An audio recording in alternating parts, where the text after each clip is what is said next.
working 7 days a week in 24 hours. Tanya, Dyer, Esquire, welcome to the show. Welcome to Become Your Own Superhero. Yay! I'm my own superhero. You are a superhero. Hey, what does Esquire mean at the end of someone's name? Yeah. So Tanya Dyer, Esquire. Esquire basically means that you're a practicing attorney. So I have spent, 4 years in undergrad, 3 years in law school, and then over 20 years as a high conflict divorce lawyer. So I actually have my own law firm. Well, thank you for sharing that. That's enlightening to say the least. And like when people are being qualified for high conflict divorce attorneys, do they need to fill out a form saying out of 1 to 10, I hate my spouse? Like, is it 7 and above that gets you into one of those things? You can tell. I mean, probably your listeners were young. There was an older movie called The War of the Roses, which was about a divorce, and it was an all-out battle. And so I specialized in the nasty ones. So custody, parental alienation, multi-million-dollar estates where people are fighting over everything. One of my favorite cases, we'd finally gotten it settled. We had this is not a joke. We had every last thing settled and divided: kids, money, property. And there was a single Coleman camping lantern. It was a Coleman. I know it was a Coleman it was a Coleman camping lantern. And then they fought over that. And so I was feeling really smart. I went to Walmart and I bought a new one. And I thought, because I'm not even going to, at hundreds of dollars an hour, have this debate. And you know what happened, Laban? They fought over the new one. They're like, oh, well, there's a new one. I want that one. I'm like, no. So that's, but yeah, I used to do that. And even domestic violence cases, it's the cases that take boxes and boxes and tend to go for a year plus. That's heavy stuff. Sounds like soul-sucking stuff, potentially. It was.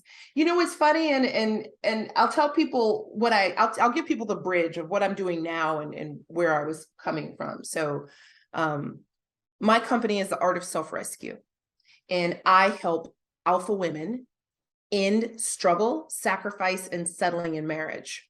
I'm teaching women that sacrifice is not love. And one of the fun things about my coaching actually is that it's guaranteed. I don't know any other coaches that guarantee their coaching, but wow. I guarantee mine. That's a big deal, folks. I tell you, I work for God. I work for God and I do not fail. So why wouldn't my thing be guaranteed? If you don't fail, giving a guarantee is not a big deal. But my origins, you go back far enough, is I was this high conflict divorce lawyer for all these years. And so I learned what took businesses and families and marriages and tore people apart. And so I'm really the best person to actually put them together and keep them together. It's like going to, you met people, the marriage counselors out there, and they're just like, I'm going to help you save your relationship. I've been married to John, who is the kindest, gentlest man for 40,712 years.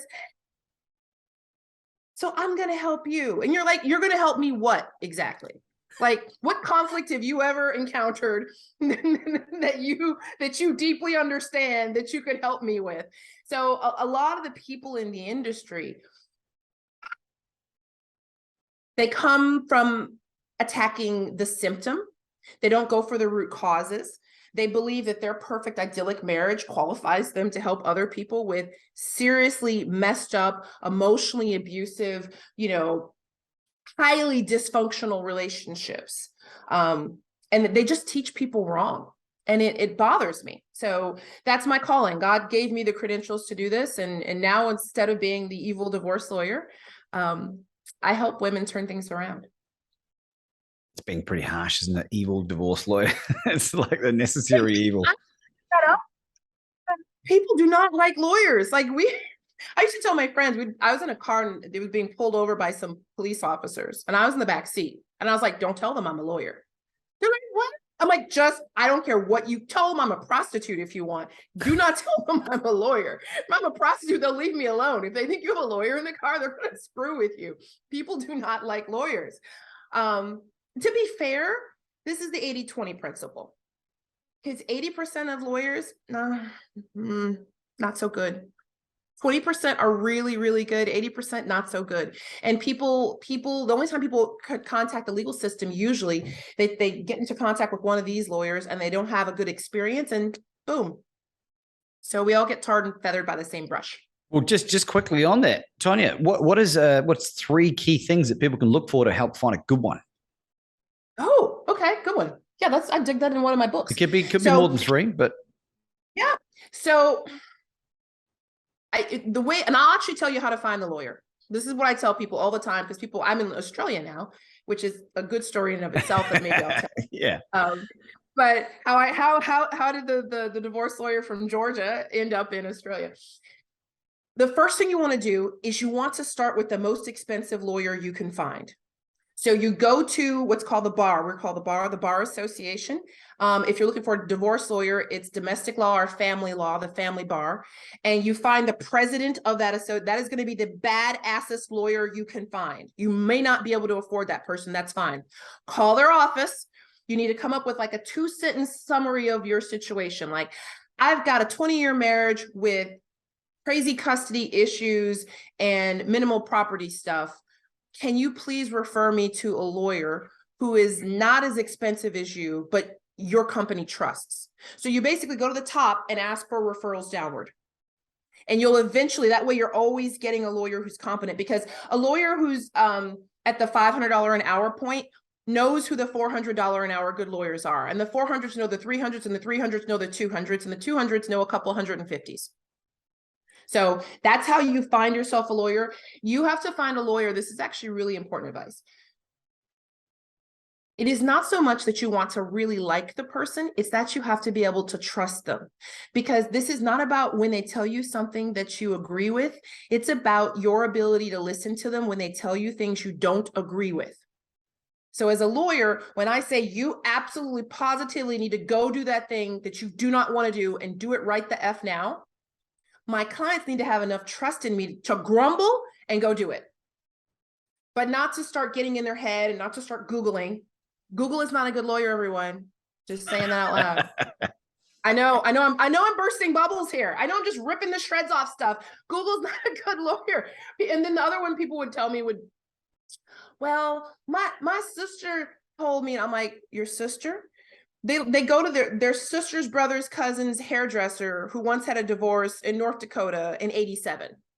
And that's their standard for what they think their case should proceed like. And I'm like, not so much.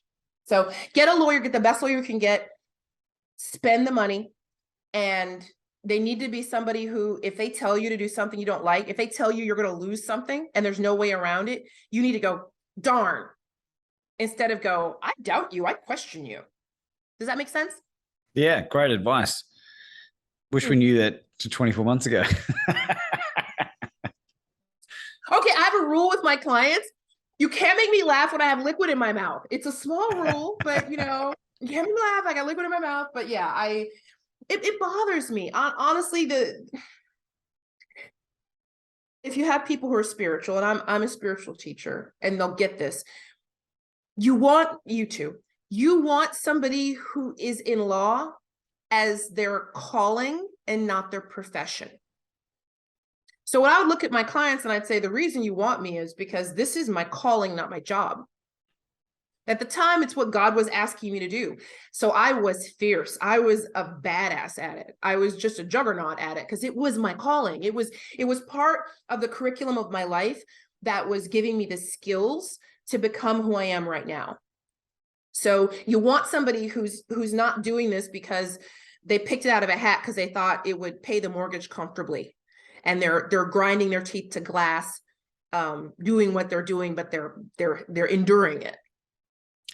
It's such great advice, and I think that applies for anything that you want to hire someone, right? It's a tough one, but you can directly ask somebody. Like if you really are confused about this, just flat ask somebody, is this your calling? Because if you ask somebody and it is their calling, they'll immediately answer that it's their calling. Mm-hmm. If it's their calling and they're ashamed to say it's their calling, we've got an issue. So they're going to hesitate. And if it's not their calling, they've never heard the question before. They're confused and they're trying to work out what the right answer is. So it's like, is this your calling? Is this what you're supposed to be doing? Is this what your soul asked you to do? Well, I like it. My dad was a lawyer. Pays the bills. Pays the bill. Exactly. Like it's like you could think of this more easily with baking. There are people who can cook.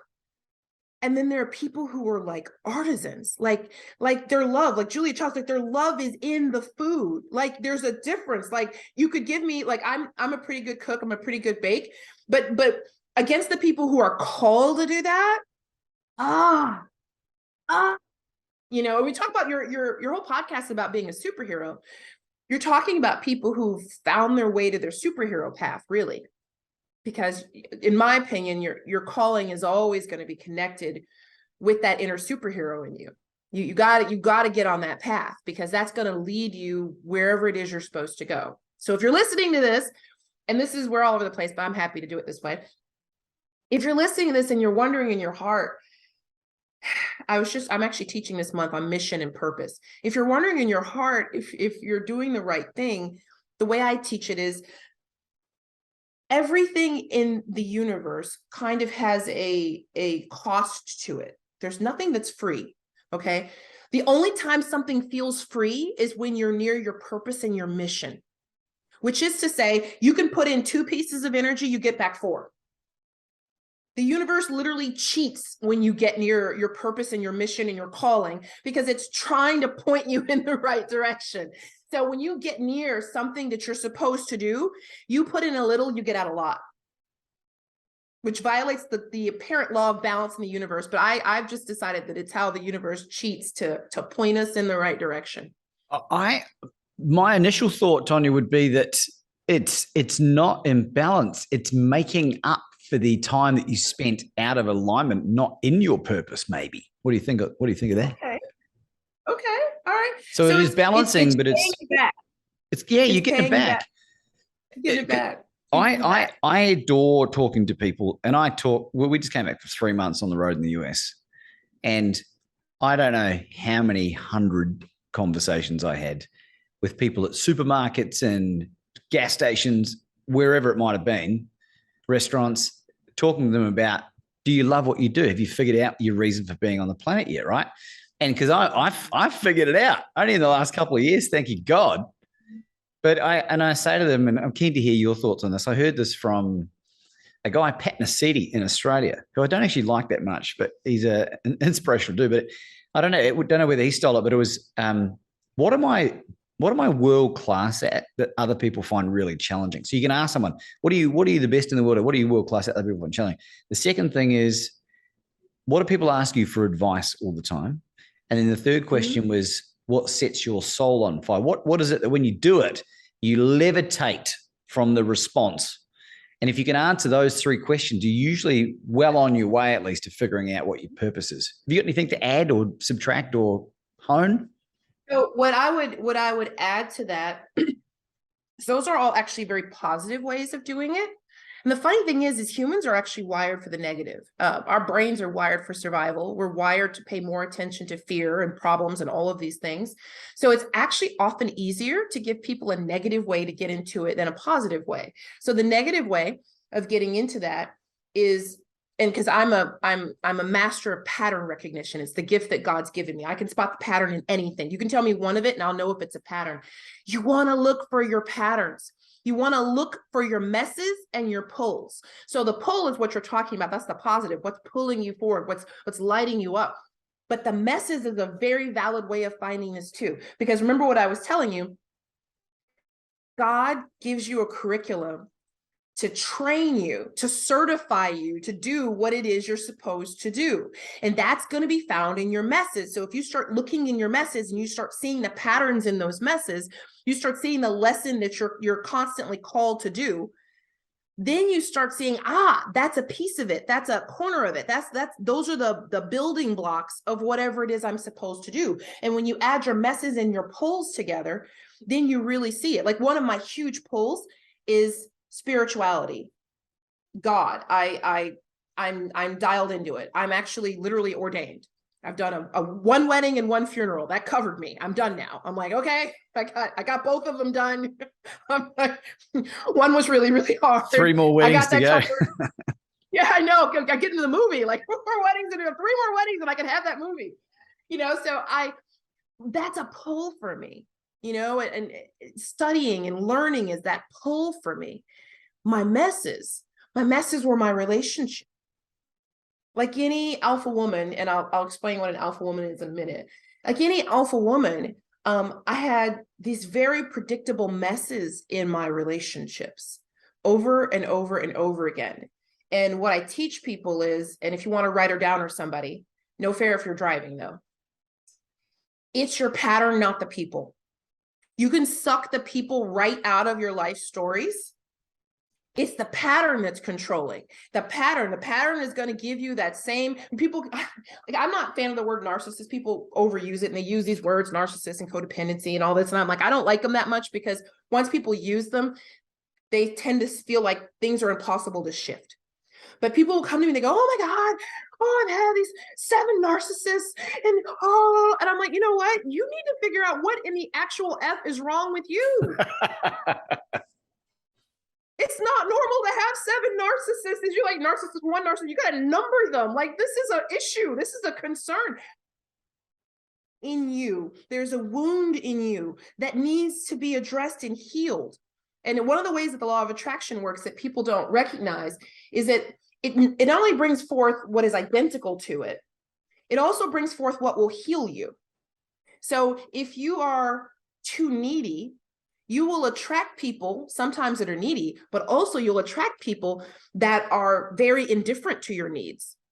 You'll attract people that will aggravate your condition because the life is trying to show you, like, wake up, wake up. You're too needy.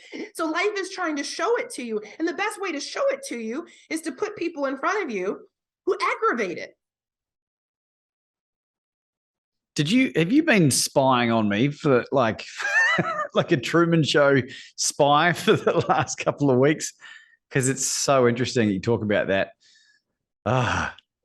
It's a conversation for another day, but because we're interviewing you today.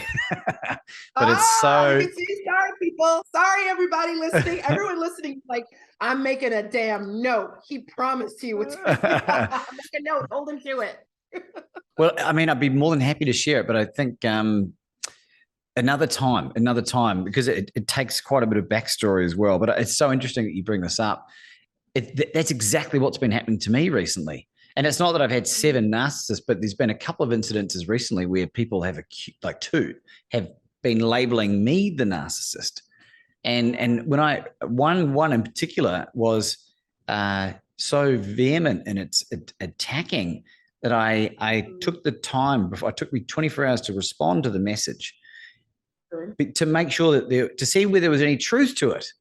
Because you unpacked it. You went looking. Yeah. Because you can see this here, this like world's best courage coach, which for people that haven't listened before, this is a declaration that I make. Nothing at all to do with ego, right? But it triggers a small number of people. It's very, very powerful and effective for the majority of the people that it's designed for. Let me validate you for a second. I am the best in the world at helping alphas who are in struggling marriages. There isn't anybody better than me at it. If you're an alpha and you have to crawl over broken glass to get to me, break some glass and get going. So that's not actually arrogance or ego. So actually, if you want to understand the spirituality of it, to not claim what you are, because it's fear-based. Can you say that one more time? Can you say that one more time? To not claim what you actually are is fear-based. The only reason I would not claim what is true of me, okay, I have goosebumps on this, so that means God's on board. The only reason I would not claim what is true of me is because I am afraid of your perception, or I'm afraid, or I think I need something from you. I'm trying to manipulate you. I'm trying to control your perception of me, or I'm trying to eggshell walk around your delicate sensibilities or your lack of self-worth and self-esteem and self-trust. It is fear-based to diminish yourself. It's fear-based to not shine if you shine.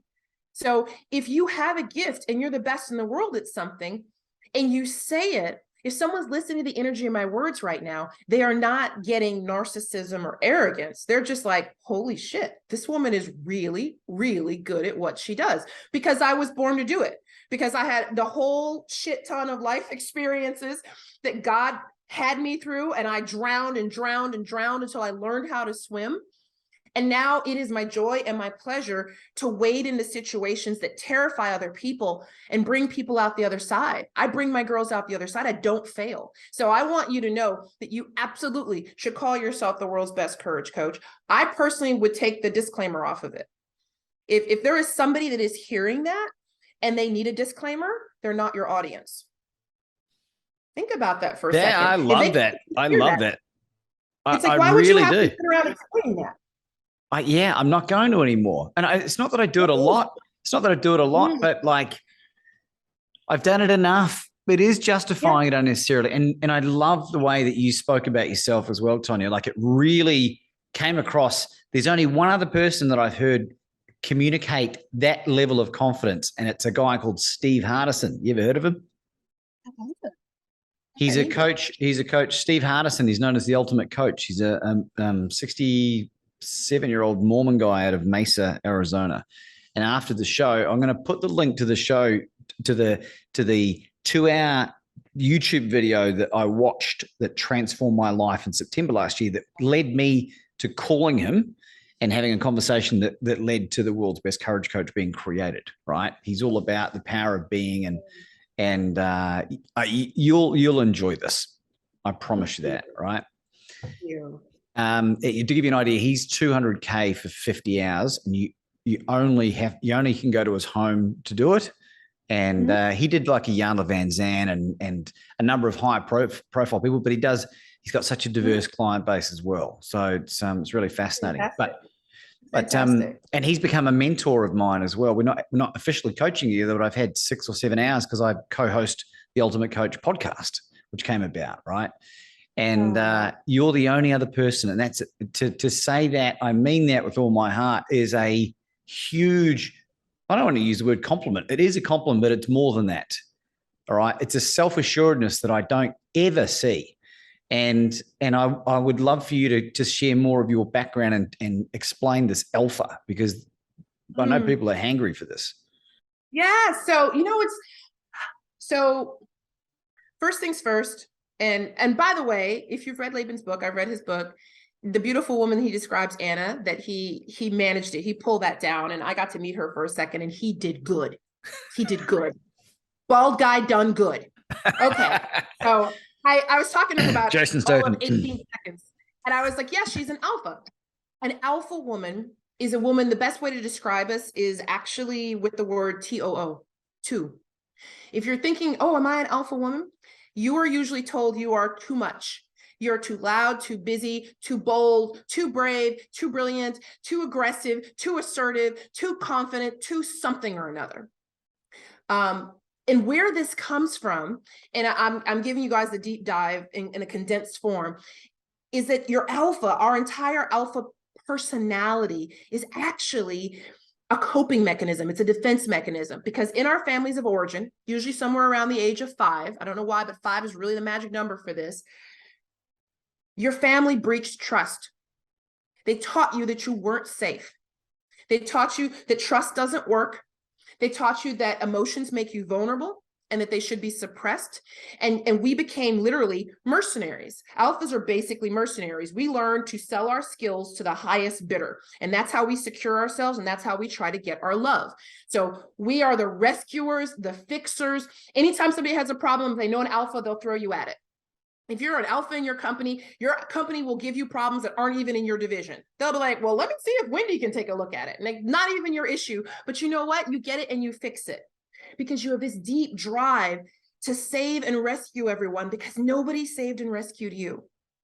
You focus on basically your masculine. So what happens is your feminine atrophies. When an alpha woman meets a fear-based event, she steps forward. She steps toward it. She goes out, she puts on her armor. She's going to handle it. She's going to wrestle it to the ground and beat it until it's dead. Now, the unfortunate thing is that, and this is how the universe works, an alpha woman is almost always paired with a beta male. The beta male is the opposite. What he learned, because he would have had an alpha mother, and by the way, alpha mothers create alpha daughters and beta boys. I love you for pointing to yourself. I love you dearly. What they learn is actually to avoid or to dismiss or to suppress. They want to stay away from problems. So fear comes and they want to take a step back. The alpha women learn to take a step forward. The boys learn to take a step back because remember, they had a mother that took the step forward. So she occupied the masculine space for them, usually single mom homes. She occupied the masculine. She slayed the dragons. He didn't learn to. But he wanted her love. He wanted her love. He wanted her love. But that alpha woman, the other thing she didn't do, the mother, she didn't express her emotions. She didn't express her feelings. She kept that all about all of her fears. So that little boy didn't learn how to correctly support the natural flow, the ebb and flow of a woman's natural emotions. So alphas learn to buy love by presenting themselves as having no needs. And then these men come up and they're like, oh, you're perfect. You're beautiful, you're brilliant. And they get with us and they're like, this is great. This is awesome. The wheels usually come off the bus in our marriages in 5 to 7 years because there's too much pulling. She's been pulling and pulling and pulling on him because she's trying to turn him into herself. And he then avoids and resists. He goes into withdrawal. He runs away. You lose the sexual polarity because everybody swapped roles here. So it becomes a huge problem. Almost all alpha marriages and relationships go this way, absent some kind of intervention, absent some kind of huge work. And I've worked with, it's kind of funny.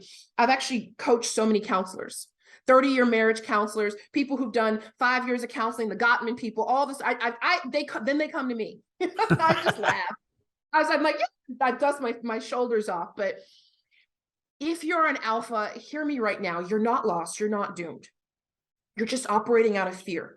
At your core, you're operating at a victim level. And I know that sounds really strange because everything about you looks so strong, looks so beautiful, looks so together. On the outside, you look so beautiful and strong and together. And on the inside, you're a hot mess. And a woman's designed to be the inverse. We're supposed to be soft and accessible on the outside and have a core of steel on the inside. So we actually literally have to reverse your polarity. And when a woman is in her right polarity, she can then express her needs and her feelings and her emotions as and when they come, and they do not terrify that man because a man's role is to protect and provide. That's what he's got. That's what makes a man happy. When a man has a woman he can protect and provide for, he is good. This is why they say, happy wife, happy life. It's totally true. Amen. But in an alpha beta marriage, and I'm the world's best expert on alpha beta marriages, it can't happen because the alpha herself can't be happy because she's looking to be given love that she's not given herself. And this is where you get into spiritual principles. And Laban, you know this. She cannot receive anything that she has not first given to herself. You can't seek it on the external when it's not already present on the internal. So my little wristband, you probably can't see it, but it says, as within, so without. It's the only law. You could throw all the books out and just go with as within, so without. Anything you see outside of you is sourcing from something inside of you. If I could get that one message to your viewers, your effed up marriage, your business not working, the health condition, the sister-in-law that hates, all of it, there's something inside of you. It's just a check engine light. You know, like when you're driving cars, the check engine light comes on? Mm-hmm. And there's a bunch of asshats that turn off check engine lights. It's like that doesn't solve the problem. They're like, oh, I figured out how to turn it off. Congratulations, the engine's still breaking down. The problem, the check engine light isn't the issue. Your sister-in-law, your marriage, your health, the business not working is a check engine light. It's how the universe wakes you up and goes, stop, there's something, look under the hood. Something inside of you is not healed, it's not going right. And all of this is the life of an alpha, and it's very difficult. She feels very alone. She feels constantly like she's there for everybody else, but nobody ever has her back. That's because she overfunctions. She overdoes for everybody because she's trying to buy the love, and the motivation is fear. And because the motivation is fear, it fails. So that's the short, condensed version of a lot of work. So people can understand. If you're listening, you might be married to an alpha, or you might be one who's listening. I know demographically that it's mainly men that at least watch this on YouTube. I'm not sure what the podcast numbers are, but I would assume it's very similar. I know there'll be people listening to this just nodding their head and just going, shit. So I'm going to hook you up, Laban. Ooh. I'm going to talk about men. I don't usually, because people always have me on, like your woman will have me on and she'll want me to talk about alphas. So do you want to talk about the men? Let's ask the men. Yes, it's a resounding, it's a resounding yes. But like anything you say, Queen, anything you say, because they're all the beta male little cuckold little bitches that need to be transformed into men. First thing is that the term alpha male in our society has been corrupted. It's like some kind of hairy knuckled, chest beating, bar king hit coward punching asshole, is what you think of when you think of the alpha male. I don't even use the term. What we're really talking about is a man in balance or a woman in balance. And all an alpha woman is a woman out of balance. She's out of balance this way, where she thinks she has to protect and provide for herself because of her family of origin abandoned her, and her core wound is abandonment. So guys, you have an alpha, you're listening, you're leaning in now. You stopped surfing your phone and doing what you're doing. You're like, how do I work with this woman? I love her, but she is crazy and frustrating, and I kind of want to strangle her a little bit. Okay, yeah, that's an alpha. I'm going to give you one magic word. The word is safety. Everything for a woman is safety. Everything for a woman is safety. It is our thing. For a man, it's respect. Men don't need to be loved. If they're respected, they're just fine. A woman, it's safety. Now, what's hard if you have an alpha is she looks like she doesn't have any needs, but then every once in a while she blows up on you and she seems really crazily needy. And when she does that, it freaks you the hell out. So you pull back. It's really bizarre. She needs you to step forward. She needs to know that you're not going to leave. So the way it goes with alphas, we're all put together. We get the guy, we get us, you marry us, you give us the rock. We're all cruising along. And then we think, okay, everything's safe. And then we go, and we fall apart over something. And you're like, oh my God, where did my woman go? Why does she suddenly need so much from me? She always needed it. So for men, if you were to understand, I do everything in a 1 to 10 scale. Let's take a woman's needs on a 1 to 10 scale. And let's assume that 5 or 6 would be an average level of need for a woman. An alpha's true needs are 9 to 11. I would have been like at the 11. I didn't look like that, but I was incredibly needy. So anything that you do, and my busy brain is going to interpret it. I'm busy trying to interpret whether or not you're abandoning me, whether or not you're destabilizing me, whether or not you're reinforcing me. Now, here's the catch-22. You can't give me enough to fix me, because spiritually, it cannot be done. Spiritually, it is not your job as a man to stabilize me. It is your job as a man to be stable and steady and provide my safety, but it's not your job to do that inner work for me. You'd literally have to encourage your woman to do that work for herself. She has wounds from her childhood and from growing up that she has not dealt with, and she thinks she has. She thinks she's forgiven her father. She hasn't. She thinks, and by the way, almost all alpha women fight with their mothers. I've met 2. In all my years, I've met 2 that have good relationships with their mothers. So we tend to have a difficult time, because remember, it's alpha and alpha. So it's all these things. So the biggest thing you can do to give her some sense of security is literally ask her, baby, what would make you feel safe? Now, I'm going to tell you the truth, and this is hard. Uncoached alpha, there's only 2 alphas. There's the alphas I coached, the ones I fixed, and all the world of uncoached alphas, and they're dangerous. They're control freaks. The reason they're control freaks is because they're afraid. So they control everything because they think if they're not in control of it, they won't get their right portion, they won't get protected. You're going to have issues where you want to be more of the man. You want to take care of something, like you're going on vacation and you want to get the tickets and you want to rent the car. It'll make her nervous. She's going to want to look over your shoulder. One of the things about an alpha woman, men, is that you're going to have to give her a lot more information. It's more like talking to a man who's your superior, which is a little annoying. And like I said, that kills the sex vibe. It's like your superior can come look over your shoulder and go, all right, Laban, how are you doing on booking the corporate jet for everybody, and check your stuff. That's kind of how she comes across to you. If you can understand that that's not personal to you, it's about her shit.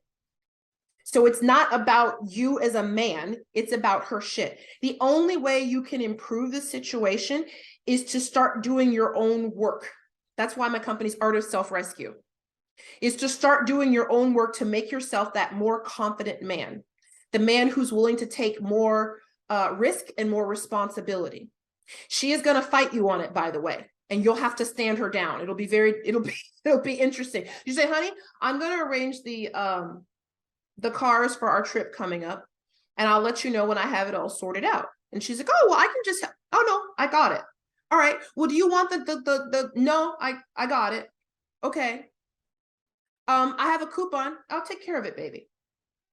If you want to interrupt her, you grab her, you put your hands on her, and you bring her into her emotions, which are all locked up. And you say, baby, let me take care of you. Your magic phrase. Baby, let me do this. I want to take care of you. And you can rock her. I'm not making this up. There's going to be 2 men out here that's going to do this. And they're going to be like, holy shit, this is the magic? Where'd this come from? Put your hands on your woman and say, baby, let me take care of you. Baby, let me take care of you. Because remember, her issue, her damages come from losing trust. When a family was supposed to be protecting her, they didn't, and she had to become a little adult. Most of your alpha, you'll know your alpha's life story. She was a little adult. She didn't really even have a childhood. She was usually taking care of siblings and taking care of her parents. She wants to be taken care of. Oh, by the way, secret squirrel stuff. Alphas all have a secret housewife fantasy. I kid you not. They have the secret housewife fantasy where they're not doing anything much, and they're loved, and they're at home, and they're safe, because that's the safety. That's someone's protecting and providing for me and giving me safety. But honestly, mostly if you have a truly aggressive alpha, you can't turn her. You need to get her with my information. Even my free information will help her. Send her to artofselfrescue.com/origins with an S. That's where she can learn about herself. She's going to read this thing in 20 minutes. She's going to come out, her eyes are going to be this big.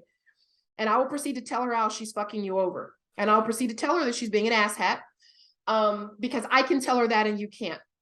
And you know I'm telling you the truth right now. You can't tell your woman when she's being unreasonable or when she's being controlling. Oh, Laban, oh my God. Okay, this is good. God just popped this in my head. I've wanted to share this forever. Here we go. There are trigger phrases that you should never use with your alpha woman. Get your pens ready, gentlemen. Get your pens ready, gentlemen. Okay. Don't worry about it.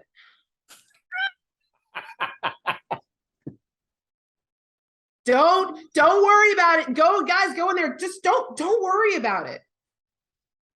I'll take care of it. I'm gonna take care of it. Just makes me more anxious when I was an alpha. Don't worry about it is the worst one you can do, because here's big secret sauce. And this is good for all humans. Do not invalidate people's emotions and feelings. Stop it. It's horrible. And it's terrible for a woman's sense of self and security. So when you're as a man and you look at me and I'm fucking worried and you say, don't worry about it, what you just said was, you're wrong to worry, hooker. And I'm like, ah! So here's your formula. If your alpha's sitting there and she's worrying about something, and it might even be something stupid or something that you completely have under control, humor her. The first thing you could say is, oh, babe, I know why you're worried, or I see that you're worried, or I get that you're worried, or, oh, you're worried. And then you have to use a few more words. I don't want you to be worried, sweetheart, so I want to take care of this for you. How would that be? Is that okay? How would that feel? Don't tell her not to worry. Don't tell her how she shouldn't feel. Don't tell her to be quiet. And I'll give you a secret. If a woman won't, this is big stuff. So you ever have that thing where you're in an argument with your woman and she just won't stop talking? Like you feel like you covered it in the first 17 minutes, but you're now at an hour 37 and you're like, why are we still? And you start saying shit like, we're just going around in circles. Don't say that. Okay? You just trigger words. If she's still talking, it's because she hasn't felt heard and understood yet. The secret sauce, if you want to, I'm going to tell you how to shut her up. Baby, what is it that you think I'm not understanding that you need me to hear? What is it? And then just let her talk. She's gonna throw it up. People don't know this, but men and women are wired differently. You know this, talking to John Gray, you know this from all the literature. Women need to get it out. We talk and we soothe ourselves by talking. Men don't do that. So they don't understand why we're talking. We're sending all this shit out, and they just want us to be quiet and be happy.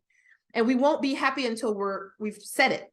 So if your woman won't stop an argument, like she's going around and around in circles, ask her what it is that she doesn't think you are hearing or understanding.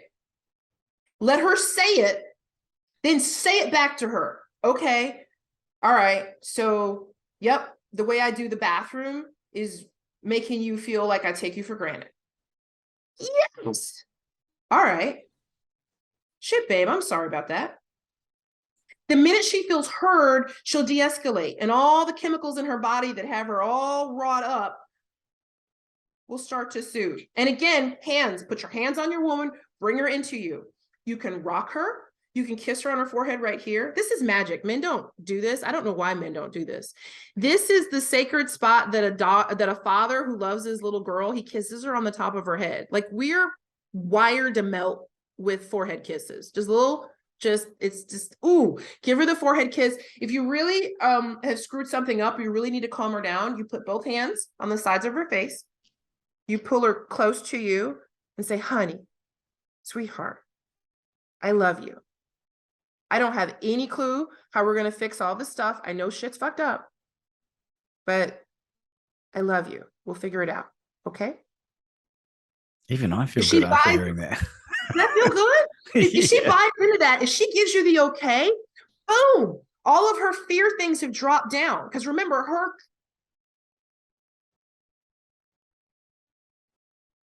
when we're afraid, and because we're an alpha, we don't know how to express our emotions, and we don't think our emotions will be received. So we can't say, baby, I'm hurt, or baby, I'm afraid. We get angry, bitchy, and controlling.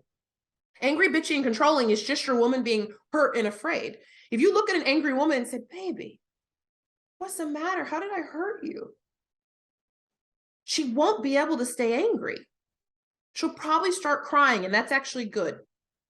And then hands on woman, woman in, rock her. This is wired in us like babies. We're soothed when somebody holds us. And by the way, stop with these wussy hugs. I need a strong hug. You know, if she can still breathe comfortably, you're not holding her tight enough. Babies get swaddled, people. They get swaddled. That's a really tight wrapping. Like, if you ever saw a baby get swaddled, you're like, are you trying to kill the infant? Or no, it's very snug in the womb. It's very snug. So we're wired to feel really safe that's why weighted blankets work. By the way, great gift idea for children and for any woman, any age. Get her a weighted blanket, because it's heavy warmth. This is why women like to be held when they're sleeping. So, Laban, was that helpful for your men? I mean, they're out there and they're in the trenches. They're trying to figure out how to save what to do. I was going to ask you, like, what's the noise that a marriage being saved makes? Because that's the noise I'm hearing out in the universe now. That is so great, Tanya. I know Anna's going to watch this in its raw form in preparation for interviewing you on her podcast. And I'll be fascinated to see the list of notes that she takes down, because the thing about Anna, I'm so unbelievably blessed. And I do count my blessings every day. And I'm not just saying this to simp out on Anna, because she is this. I don't have to put up with really any of that. And it's because I was a little cuckold little bitch, and it wasn't working, and I had to do the work on me. And I don't want to give anything away with Anna. Maybe I should. A year and a bit into our relationship, Anna and I don't know if you know much about our story, but Anna and I collectively have had 16 consecutive miscarriages, right?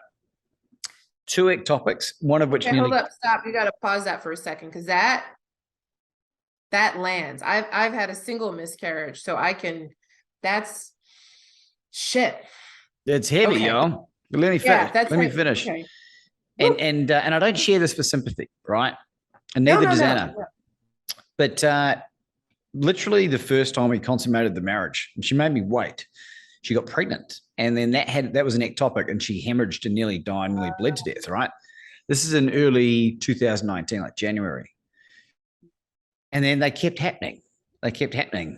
And during the lockdown, like June 2020, she revealed to me, she broke down that she'd been abused by her stepfather from 15 until 21, resulting in 2 pregnancies from him and 2 forced illegal abortions, one of which damaged the uterine wall. Would have damaged the uterine wall. Right. Damn it. Yeah. And I'm not saying this to pat myself on the back, but when she told me, the first thing I did is I grabbed her with an embrace that probably hasn't been rivaled to this day. And it was that safety protection thing that you were talking about that I was just thinking about it when you were sharing it earlier. I was like, holy God. And I had to learn how to do, some of it was instinctual, but I had to learn, I had to do quite a lot of work. And it was also the result of honesty from the get-go, because you've read the book, you've heard about most of the shenanigans I got up to. And I sat down and when we first met, I've lived a life. I've lived a life. You can ask me anything you want as long as you're happy to hear the answer. And she called me out on that. But I was truthful. And there was a couple of things, and one thing in particular that nearly, like at the time, it seemed like it was the end of the world. And then because of that, she felt safe enough to share with me what she'd already shared with one other person when she was 15. And then started this healing journey for Anna. And you should just, I mean, you've met the woman. She doesn't look like she's gone through that, but she's forgiven the perpetrator. She's forgiven her biological father who abandoned her at 4. There you go, 4 or 5, and forgave her mother. Yep. So that's the reason you don't have a full-on crazy alpha running around, because she's done that work. That's a lot of work. I'll give you guys a secret. I'm giving you all sorts of secret sauce here. Loving these secret sauces. So tasty. That's good. That's tasty. The key to forgiveness is not what people think. So I talk, like my alphas come in, they're like, oh, I forgave my dad, I forgave my mom. I'm like, yeah, no, you didn't. The reason is you cannot forgive somebody else before you forgive yourself. This, by the way, for men out there who've had affairs, that are still in marriages, that are trying to work past an affair, this is the thing. This is the shit. You don't need her to forgive you as much as you need her to forgive herself. She has to forgive herself before she can forgive anybody else. It is as within, so without. If she doesn't have forgiveness inside of here, she cannot give forgiveness externally. You cannot do it. It cannot be done. You're violating universal laws. This is just like trying to step out of a 4-story window and pretend gravity doesn't exist. It does not work. So your woman has forgiven herself. And it's a huge thing for a woman to feel like she cannot create or sustain life. She would have to forgive herself for that. She'd have to forgive herself for wanting to keep trying. She'd have to forgive herself for how it makes her, all these things. And then she'd have to forgive herself for the fact that it was taken from her. That likely her biology was just fine, and she'd have been just fine except for this thing that happened, but I can't wait to talk to her. But it's just like this was the curriculum of her life. This was the curriculum of her life that led her to be just the beautiful person that she is with you, and led you to that moment. And God, I love you that you smothered her in that hug. Promise you, alphas tend to be, if you know the book, The 5 Love Languages, they tend to be pretty heavily touch and words. Touch and words. If you don't know what your woman's love language are, you can ignore it. Just use touch and words. Alphas are highly verbal. So, and you think you don't need to tell her you love her. You need to tell her you love her about 4 to 6 times more than you think is necessary. It's just because it's part of our security. We need to be reassured. And you're like, but she runs a business and she makes hundreds of thousands of dollars and she does all this stuff and she's so this and she does it. No, she's a little girl. She's 4 years old and she got left. She's 4 years old and she got left, and that inside of her needs constant reassurance. She needs to know that her masculine is there to protect and provide. And if things get scary, she can collapse into your arms and be rocked and be soothed. And if something comes for her, you will kill it. That is the magic. And by the way, man, if you want more sex, that's how that works. Should I share this how to get more sex thing? Should I tell you guys that? Nah, leave that for something. Nah, tell us.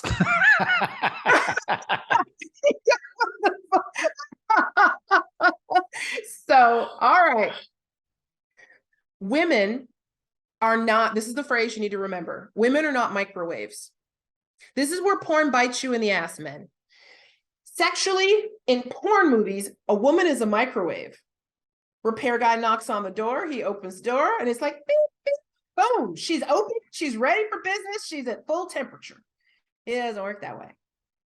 I've actually interviewed some sex experts, by the way, and I'll solve some of this for you too. Don't complain if it takes a long time for your woman to climax from oral sex. The average is like 27 minutes. So shut up and get a pillow. Okay? Solve that. Figure that out. Just get your shit comfortable. All right. Backing up. A woman is not a microwave. A man is a microwave. A woman is an oven. Now, this is hard because men maybe don't bake so much, but in the old days, if you remember your mother was going to bake something, you know what she did? She went into the kitchen, preheated the oven.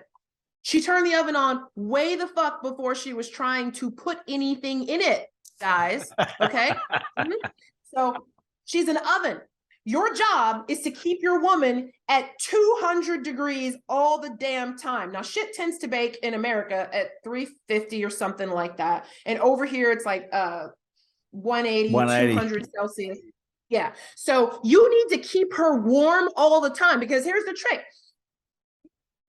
In a hurry, you want to have some sex sooner. If the oven is always warm, it's less effort to get it from 200 to 350 than it is from 0 to 350. 0 to 350 requires some forcing and some pushing. Usually you're not going to get there. A woman actually has lubrication well before she's actually emotionally, really physically ready to have sex. So our bodies will lubricate and we think, oh, okay, well, she's good, we can ready to go. No, actually, she's not ready yet.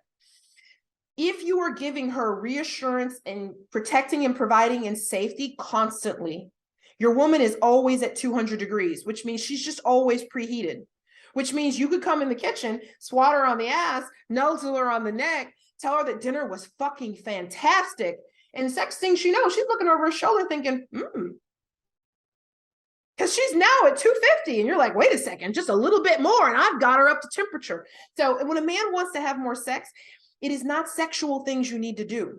It's not the porn thing. I used to tell men, there's not some magic spot on my body. G-spots exist, but it's not, you're not trying to get to the magic spot on my earlobe to turn me on. Especially alphas, we're highly cerebral. You want to turn me on with my ears. It's the things you're saying, and it's the way you're making me feel. Send me text during your workday, just checking on me. Hey, babe, how are you? You need anything? I feel safe. You know, the swat on the ass is a big one. I just love that one. Just a little swat, because it just reminds you that you're a lover. Women fall into the role of mother. They lose their wife status, and they morph completely into mother, which is fucked up. And then you stop getting sex, and then you are tiered below the children, which is something I completely don't believe in. It's me and God, me and my mate, and then the family, then the children. If you put children in the wrong part of the hierarchy, they become spoiled, entitled, soft, snowflakes, selfish, narcissistic little bastards that are good for society. Children need to be able to watch their needs actually not get met because the family has a higher priority. They need to watch, oh, I want something, but I can't have it because mom and dad are having mom and dad time. Because that's what's going to help them create a good marriage when they're older. Otherwise, they don't see it. They just think, I have a need.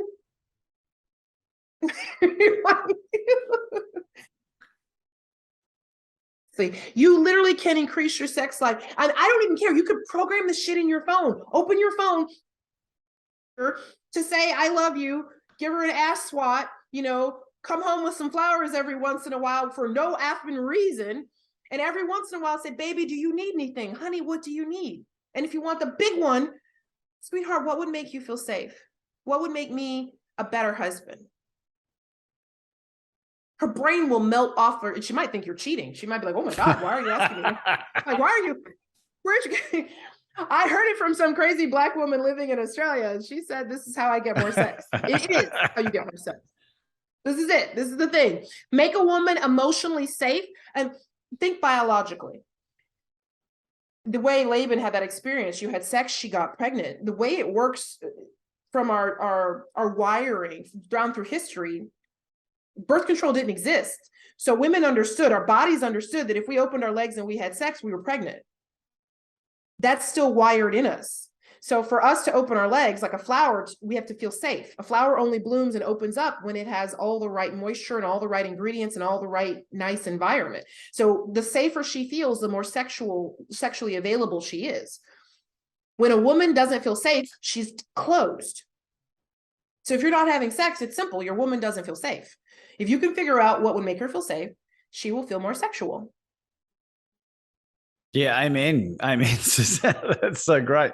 And one of the things I would say, I'm so blessed, and I'll keep saying this. Anna gave up her day job officially this year, start of this year.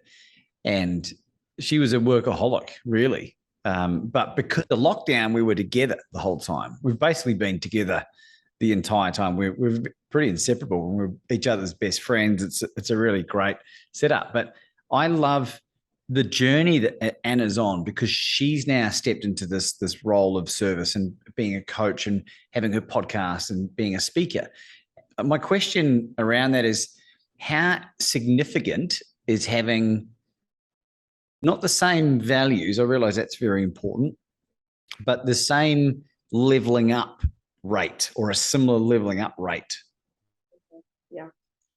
So you don't actually need to worry about this, because this is the stuff where the universe doesn't actually make mistakes. God doesn't screw this up. So what tends to happen, first things first, is women usually tend to be moving faster than men on self-growth development stuff. It's just the way that is. And the problem is, as an alpha, they want to turn around and they want to yank their man. Yank, yank, yank, pull, do this, read this book, watch this video, go to this class, take this course, come here with these counselors, all this other stuff. You do not need to do that. What she needs to do is she needs to grow herself, and she needs to trust that as she grows herself and as she stops pulling on a man, that's really the art of self-rescue. I guarantee that I save my alpha. I don't guarantee I save the marriage. It is that in saving the alpha, it invariably saves the marriage. So she can move at whatever speed she's moving at, and you can move at whatever speed you're moving at. And if the universe puts you together, you're going to find some type of balance and harmony. The other thing too is there's subvariance in there, which is to say there'll be some things that she's moving fast on, there's some things she's moving slow on, there's some things that you'll move fast on and some things you'll move slow on. But overall, you should be able to maintain a touching tether so that nobody ever gets too far away. If somebody is getting too far away, what's going on is the other person has gone into resistance on a lesson. They've gone into hard resistance. And that opens up a gap in the relationship. And there's nothing you can do about that, other than you can say, well, I see this gap opening up and I really hope you can do your stuff. But as like I said, I'm your woman, I'm not your coach. So it's not my job to make you or lead you do that. Does that help you? I really don't believe that the universe connects people, because I really believe quantum field of possibilities, we're all connected. I really believe that it puts us together with people we can really be together with if we do our stuff. Yeah, I it's brilliant. It really is brilliant. I see with people that I coach, people that I know, people that are also coaches, there seems to be, there's some relationships there that shouldn't continue. And my guess is that it's these people are out of alignment with what they're doing in their lives. And if they were, then it would have sorted itself out and they would have found their right person. They've got to go through that experience like I did, like you did. I don't know. What do you reckon? So, and this brings up one of my favorite analogies, because I tell, in Art of Self-Rescue, the alpha, the woman, you're drowning. The problem is he's drowning too. So for you men listening, you're both drowning. Now, pay close attention here. Never in the history of ever has one drowning person stopped drowning and saved another drowning person. This has not happened. It's not going to happen. So the problem is when people talk about, this is why I have such an issue with marriage counseling. Note to self, shit doesn't work, especially not for the alpha beta marriages. It just doesn't work, because they're dealing with symptoms, not causes. The 2 people that are drowning, if you send a lifeguard out, you know what lifeguards don't do? They don't try to save 2 drowning people. A lifeguard can see 2 drowning people and they are trained to make an assessment. They're like, looks like he can hang on another minute. She's going under. They'll grab her. And by the way, very often, the drowning person actually starts to drown the rescuer. So what I tell people is that marriage counseling is a lot like sending 1 lifeguard to the 2 drowning people. It doesn't work. Everybody needs to do their own thing. Everybody needs to stop drowning independently. The very best thing you can do, whether you're the alpha or the beta or whoever listening to this, is to stop drowning yourself. Because here's the problem. As an alpha, when I'm drowning, what I'm doing is I'm looking at my man and I'm pulling at him and I'm splashing at him. And I'm so upset with him because I feel like he has put weight on me. And so here I am, and I'm sitting here and I'm drowning and he is giving me all this weight and I'm like, oh, you're killing me. I take that weight off and then I take care of myself. What this will do is it'll take the pressure off of the man, because he then doesn't have to worry that his woman is drowning, because men are wired to protect and provide, even if they're not doing a good job of it. So if a man is drowning and his woman is drowning, he is distracted. Men, by the way, aren't wired to be distracted. They're monocular. They were wired, by the way, even their vision. You know, why men just, when they go looking for something, they can't find things, is because they don't have good peripheral vision. Women have better peripheral vision because we're designed, it's true, because we were designed to deal with everything in the environment. Men were designed to hunt. You don't want a hunter being distracted. He has to look at the bison or the elephant or the bear. He can't be over here doing all this shit. He's looking at the bear. So a man needs to have a singular focus. If his woman is drowning and he's drowning, he's fucked, because now his focus is split.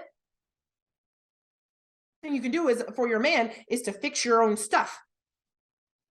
And for a man, you have to save yourself, because then if you get yourself strong enough, if your woman is still drowning, then you can put your arm up and give her something to lean on. And you can make sure that you took the weight off of her that you put on her by avoiding any responsibility. That's the biggest thing a man can do to help a woman, is just take more responsibility. And it'll be a bit of a fight, because she technically wants you to have responsibility, but she's not used to it. So she's not going to be so good at sharing. Does that make sense? Yeah. It's the dynamic we find ourselves in. No, it's really great, Tanya. It's intense work, right? Like it's hard enough being a man out there in the world, right? And I've been listening to some of this conversation piece around. There was a woman who did a social experiment that presented as a man for a couple of years, and she ended up getting assisted suicide because of how depressed. I don't know if you heard about this. I don't know exactly. I'm sort of paraphrasing a little bit, but she took her own life because of how poorly she was treated by women. Yeah. She became. You would take a what? Sorry. I want to take a moment here and speak a little life into your men. You are our protectors. You are our providers. If somebody hasn't told you that that's your role, that's your role. You are the opener of doors, the carrier of heavy packages, the killer of spiders. You are the one that keeps me warm in bed. You're the one that investigates the noise. You're the one that often gets up earliest and leaves the house first and comes home last. You're the one who carries the weight of the family and the generations on your shoulders. And I, as a woman, am grateful for that. If your woman doesn't know this and doesn't respect you, you cannot demand her respect before you respect yourself. Please, please be reminded that you're valuable. You're valuable as a man. And a man acts, and a man takes control, and he is in charge, and he handles his shit, and he protects what is his. A man has the capacity to be dangerous. I love Jordan Peterson. He's talking about that. You have to have the capacity to be dangerous. That doesn't mean you use it. The safest man is the man that has his weapons and he doesn't have them out. He's got them available, but he doesn't use them. He doesn't use them on me, but I'm safer. that I can bloom, I can be pretty, I can be the flower, I can be fragrant, I can attract in whatever it is I need and I can ask for. As a man, your hugest wish is to have a woman who asks you for almost everything, because then you just get to give it to her and see her face and watch her open to you. How delightful is it to have a woman that sees you as her provider and her hero, her superhero? That is your role. If you are raising boys, you need to make sure that is their role. So I just had to have that little man rant, because men are undervalued and it's some bullshit. And it's so wonderful to hear it from a woman as well. Like, I don't know. I think social media has perpetrated a lot more negativity than what's actually out there, as it tends to happen. Let me share something funny with you. There was a point in my lifetime. Now, get your sick bucket ready, where I wanted to marry a wealthy woman to solve all of my financial problems. That is actually some good beta thinking. That's some good, like, I'm just going to find this woman and she's going to take care of it. Take care of daddy. Oh, Why God, not? I cringe. I cringe. And you know what it was? Like, I mean, you read the book, right? I just grew up with no strong masculine role models in my life. I had no idea. And There aren't enough of them. and so, and this is the significance of if you're hearing this as a man, like, pay heed to what Tony's saying. Like, pay heed. This is brilliant stuff. Do you know what? I reckon you're better than John Gray. And I'll say that to his face. Thank you. That's Dr. John Gray from Men Are From Mars, Women From Venus. What's going to be the title of your next book, by the way? Good.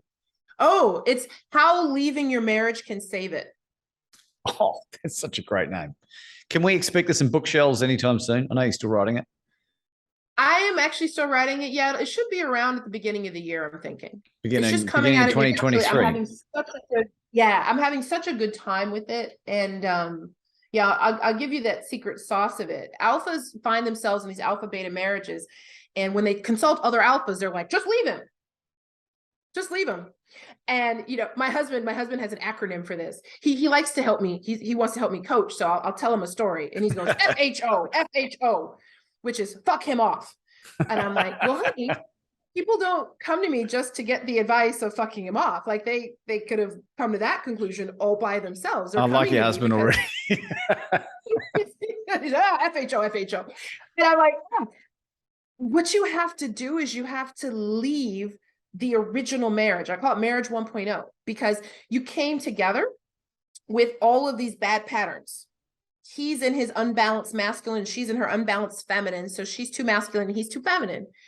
And you have to leave that marriage. You can't actually patch it, because all the agreements, like you presented as a woman who doesn't have any needs, that's bullshit. So when you start having needs, you're actually unilaterally changing the deal that you got married under. The marriage actually won't survive. And it's the idea that, no, it's not going to survive. You have to build a new one. If you want to stay with this person, you literally have to build it. You have to build a new you. You have to leave your old patterns, your old life, your old self, and you have to build this new you. It's like very similar to what you did. You decided, you're like, hey, I'm going to build this. You got to build this new you, because the old one won't work. The old one is full of all those old patterns and hurts, and it cannot be patched. Patched is why we have roommate marriages. So even if people don't get divorced, divorce rate's over 50%. If they don't get divorced, they just go to, everybody puts their money in the bank and everybody shuttles children back and forth, and that's it. And it's like, gosh, that's not enough. Like there should be more than that. And you can, marriage, you really actually can turn that around, by the way. But well, that's good news. That's good news, because the thing that, and I love Jordan Peterson, by the way, his book helped me during a very dark time as well. The loveless children of loveless marriages does a lot of damage, but it's the divorce that is the real kicker. And that's, I think, part of the main breakdown of societies, because of the huge amount of divorce and people growing up directionless, children directionless, with not only no role models, but horrendous role models. And we need to be able to turn the tide on that, don't we? So I saw this in your book. And so I would come at this differently, in that this is why, by the way, it's the reason I got ordained, actually. What? Because you read the book. Yeah, duh. No, the reason I got ordained was because in my law practice, I had women coming to me from very religious backgrounds, and they would say that they talked to their minister about how horrible their marriage was. And the minister's advice was always, well, just pray and just stay there. They would even say that in marriages that had domestic violence. Right. They would say this in marriages with domestic violence, and it made my head come off. Like, I was like, so literally, this is how God tricked me. Literally, God's like, you know what? If you became a minister, you could just tell them differently. And I was like Sacha Baron Cohen time. I'm like, yeah, I'll become a minister, and then I'll just tell them. So I did. I became a minister, and then they would tell me this dumb shit, and I'd say, no, that's not what God meant. They have it wrong. What I taught people was, it is better to have 2 healthy, stable households than 1 dysfunctional household. Those statistics are accurate, because the way people go about divorcing, see, the funny thing is you can't have a healthy divorce with unhealthy people. So if you have unhealthy people, you're going to have an unhealthy divorce. And then you've not met my criteria, because you didn't create 2 stable households. You just took 1 dysfunctional household, lowered the resources, the net resources, and now you have 2 unstable, dysfunctional households, where usually the father's been screwed on the amount of time that he can access the children. So when you do it that way, yes, divorce is a great cause of the horribleness going on. Because I was certified as a guardian ad litem, which means the court recognized me to investigate custody on behalf of children.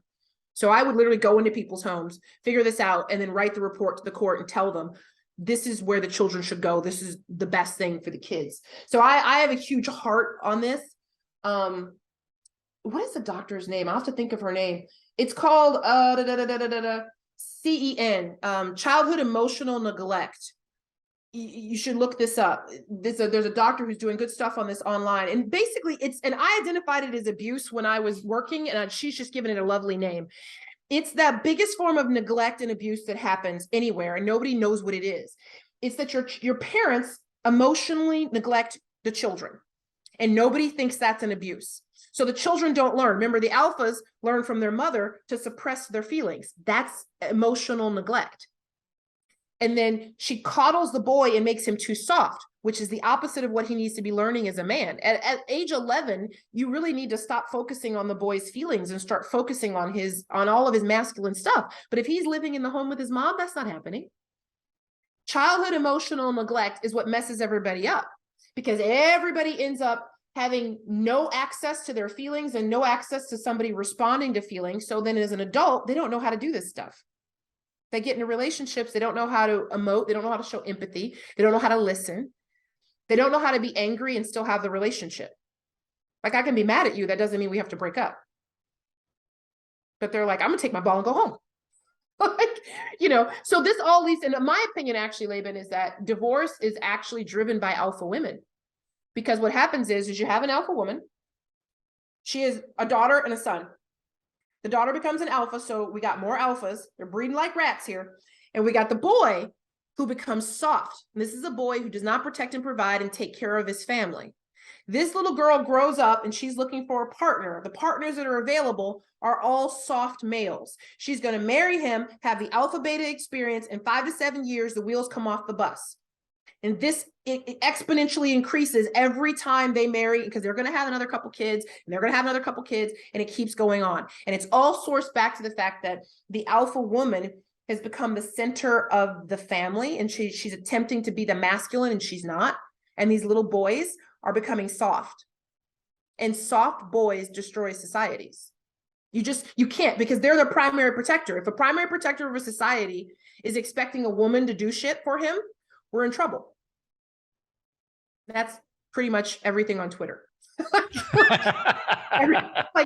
Everybody is just so offended about everything. It's like they wake up, they're like, what can I be offended about today? I hope somebody does something wrong today. I'm like, you're so soft. You're just,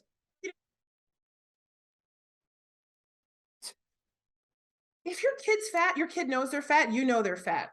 If you send them to school and you haven't done enough work on them so that their mental construct is strong enough to withstand being called fat without trying to commit suicide, that's on you. That's not the child, that's the parent. It's like, come on, people, stop making soft kids. So that's my explanation of why the divorce rate continues to grow and why we have these young generations now that aren't even interested in marriage, which is gamophobia per se. Yeah, that's the one. That's the one. You what? No. Word on you. Word on you. Go for it. I learned that word from a friend of mine. His name's Dave Gammage. He's an Englishman, and he was would have been a long time ago now. He was engaged to be married, and he left her technically at the aisle and fled from England to Australia. And came to learn that it was gamophobia, which is a fear of marriage for those who are curious, right? And then he's since married and he's got a couple of great kids. He's a good dude, but it was a very funny story when I heard that. These redemption stories. do we have time to hear how you ended up in Australia? Yeah, so I was married. I married a guy. It's kind of funny. I never really listened to people, and I had a best friend, and people were like, you should marry your best friend. You should marry your best friend. He's wonderful for you. He's just such a good balance. He is beta as fuck. You should marry your best friend. So it was good enough for us to have our friendship, and this is cruising along. And so finally I decided, gosh, I'm getting older. Maybe there's something in this. Me, an alpha, was like, why not groupthink? There we go. And so I went to him, and he wanted to date me this whole time. And I kept saying, no. And actually, I had it right. I said, no, I'm too confident, and your self-esteem is too low. And besides that, dude, you're fat. Like he was like Pillsbury. He was soft. I'm like, I'm not sexually attracted. So to his credit, he got a personal trainer and went to the gym. And this is a true story. I was, I torn my Achilles tendon. So he had driven me to the gym, and I had the boot on. So I was in like one section of the gym doing stuff, and he was in another section of the gym. And at some point I looked up and I saw some guy lifting something, and I went, ooh. And I went, oh, that was him. It's like, just suddenly I noticed. It's like, suddenly I'm like, oh, wow, you're 6'2", you look a little bit like Riker on, Star Trek. I'm like, hey, check this out. So I'm like, okay, new day is here. We solved the health thing. And I remember we got married. I had some rules. I said, dude, you can't get fat again. I'm just telling you, like, it's an issue for me. You got to maintain. You don't have to be like, fitness model, but you got to keep this BMI down. After we married, he gained 50 pounds. Like right on the couch. Like, boom. Like, he's like, oh, couch, there you are. You can't make these things up. I ended up getting divorced. A funny story on that. I got divorced. I went to I'll tell the story about this because it'll help your men. This is your men's episode. This is your men's super episode. Everything you kind of wanted to know about marriage and women and alphas. I recognized that it was his self-esteem and it was his head. That a lot of betas have a self-fulfilling prophecy, and this is really important, men. If you even recognize part of this, you have to act on this. You don't believe you deserve your alpha. There's a part of you that thinks that she is too good, that you don't deserve her, and that you will lose her. That part of you is subconscious. Subconscious runs you 95%, conscious runs you 5%. It will sabotage your shit. It will mess you up. It is the reason that consciously my then first husband could agree to stuff when talking to me. And then the minute I was out of sight, he would revert back to doing the opposite thing, like the exact opposite. So I literally found a hypnotherapist. I was so excited with myself. I found a hypnotherapist. I said, you should go to this guy and he can help you reprogram this belief. Because I recognized it toward the end of our marriage that he was sabotaging us. This motherfucker goes to a hypnotherapist, discovers the hypnotherapist is also a traditional counselor, and then engages in traditional counseling, which does not work. I was like, oh my actual God. So I start going, we're now in marriage counseling, which does not work. And one day the marriage counselor looks at me and goes, you need to get a divorce. And I went, what? I'm sorry, what did you just say to me?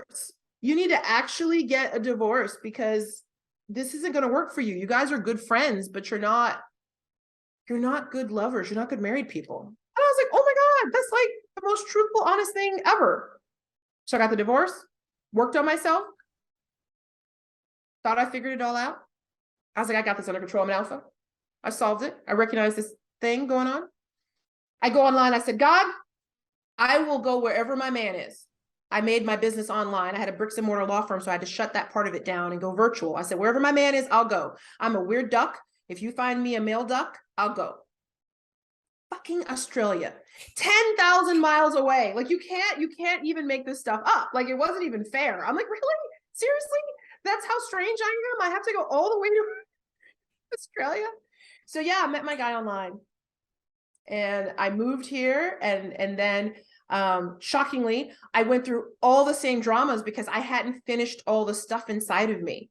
And when I got here, he triggered and evoked every single broken thing that was inside of me. And that's what you're doing to your alphas, by the way, men.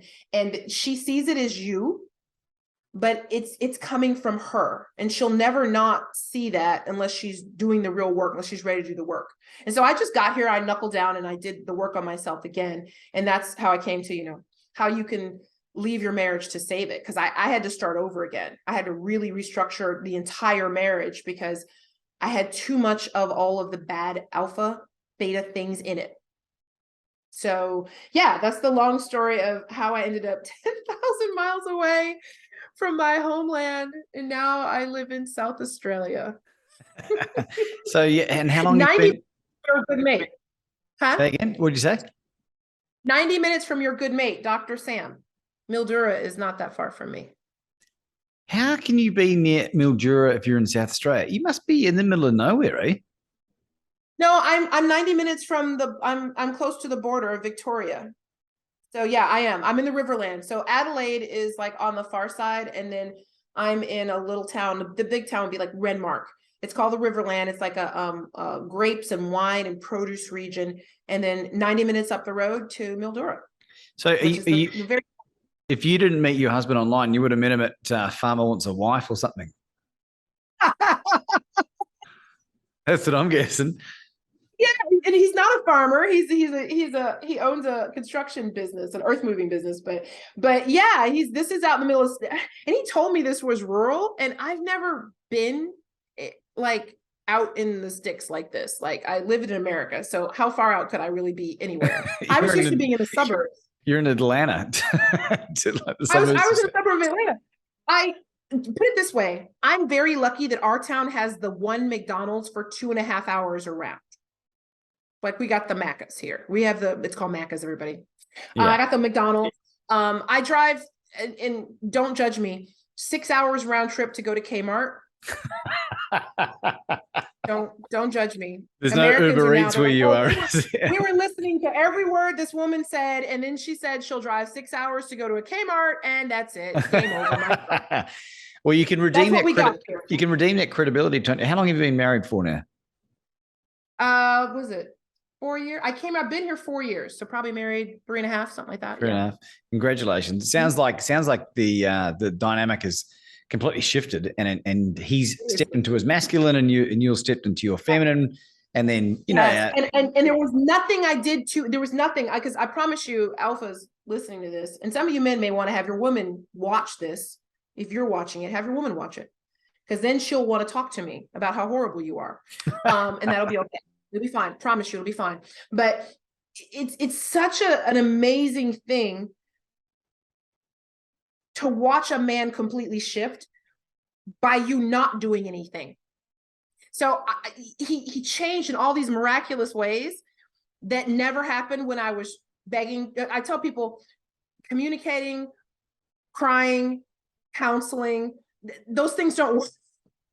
What worked was I did me, and I made the space, and I changed me. And then by universal law, basically when I stop being a victim, he can't be an abuser anymore. It's just a law. Like it's just not allowed. So this is actually what's the matter with the planet too. Everyone's running around saying, damn you abusers, stop, stop, stop. It's like, wait a second. Actually, the easiest way to get this done would be actually to help everybody stop being a victim. If you stop being a victim, then you can't interact with abusers. It just doesn't happen. That's so great. And I can see you and Anna having a powerful, powerful conversation together about this stuff. Tanya, where do people find you? I know you mentioned a few times people are desperate to get in touch, see some of your content, social media, whereabouts? So I left my mainstream coaching, so I'm creating courses for my mainstream girls so they'll be able to afford me. You want to get in my world because I still give free coaching. Every week I give free coaching training.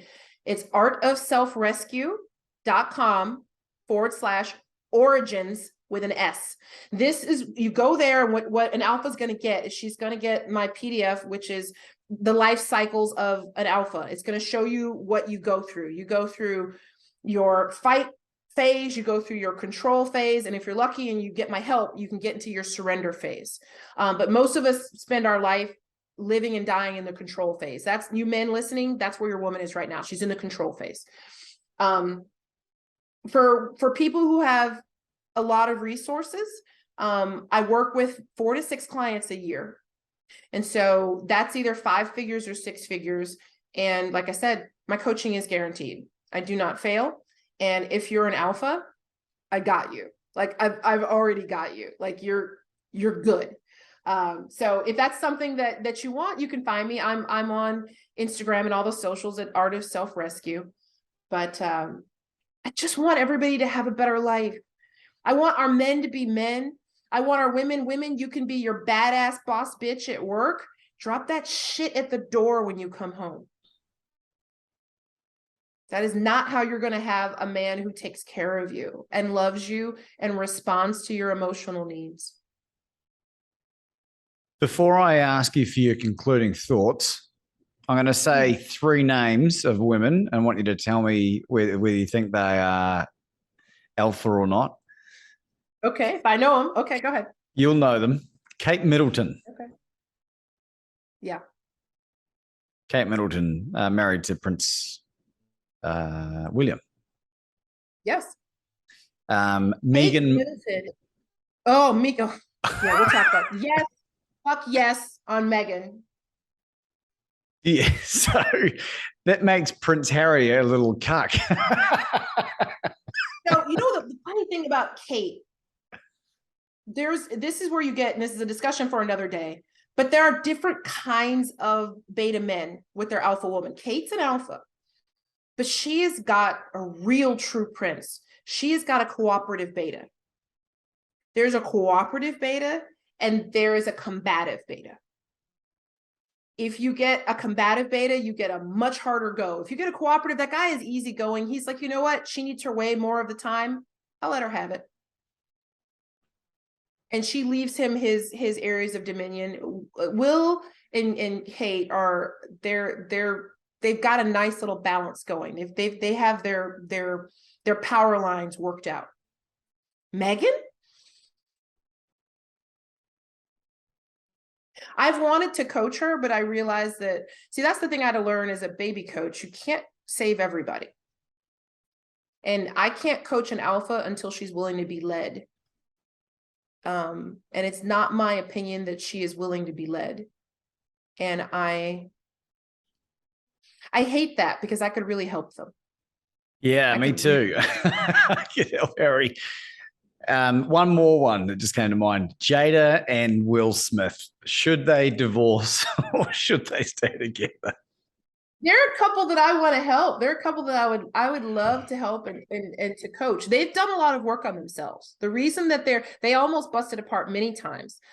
They've done enough work on themselves that they can stay in a decent balance with each other.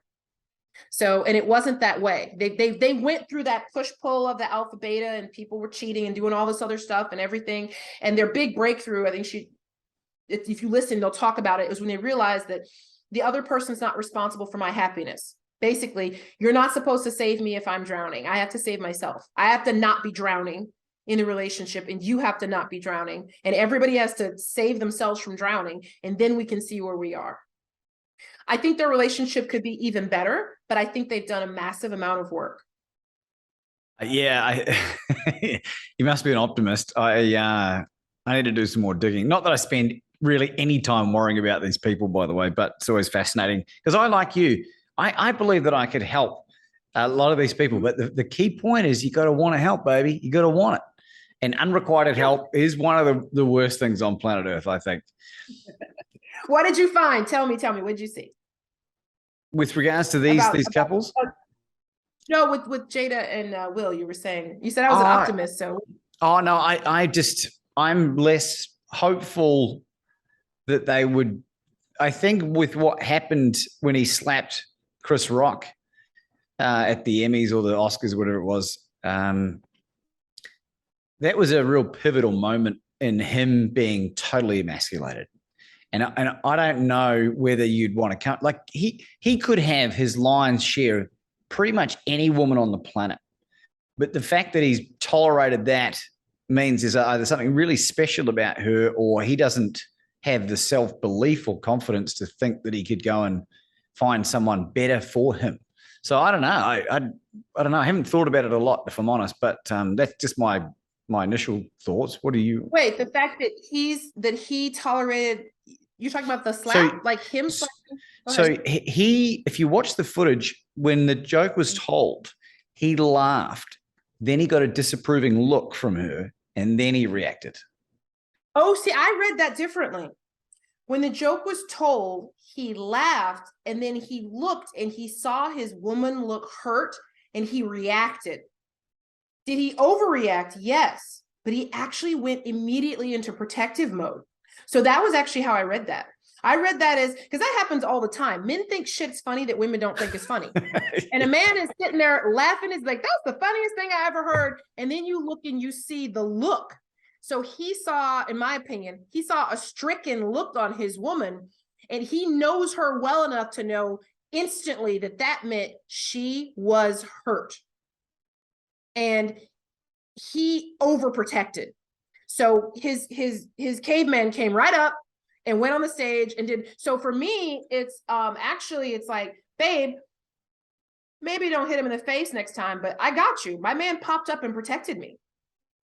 Yeah, and I think that's why she's sitting there and she's got his back. It's like somebody slaps me on the ass, my guy can tell him off, or my guy might break their nose. If he breaks their nose and goes to jail, I'm bailing him out. You know, that was for me. yeah. I'd be leaving that person in a pool of blood. Yeah, we do. So my deep visceral, it's like, if I was somewhere that public and that important to me, and someone did something that immediately broke my heart, and my husband saw that and reacted aggressively, I would protect him. I'd be like, maybe that wasn't the best call, but he did that on behalf of me, so he's welcome in this bed anytime. He's on my side. You've shifted my perspective then, if that is the case, because I mean, like I said, I haven't spent a lot of time studying it, but it's an interesting test case and a great perspective to challenge my own thinking as well. I might have been caught up on whatever happened on Twitter, which happens from time to time. Goddamn Twitter. Do you have any concluding thoughts for our audience today? Concluding thoughts for your men. In whatever way, and in whatever medium that you can find to learn, do that. So listen to Laban. He's good. He's the world's best courage coach. So you're already in a good spot. Find the people that you resonate with. If the way of the superior man works for you, go for the way of the superior man. If videos work, there's videos. If books work, there's books. Be mindful that it's always going to be about something in you, that somebody broke or didn't validate a wound that you have. And when you square that, you can be a confident man. And a confident man is safe for a woman to be around. And when a woman feels safe, she is happy, she is sexual, she'll express herself, she will blossom like a flower, and your home will be peaceful. So you want to be the confident man, you want to be the responsible man. And if your woman is truly an alpha, show this to her or send her my stuff. Or I've had men buy gift certificates. Look, honey, I want a gift certificate. That's genius. Very help her to help herself so that she stops pulling on you so the couple can survive. Ladies and gentlemen, Tanya Dyer, Esquire.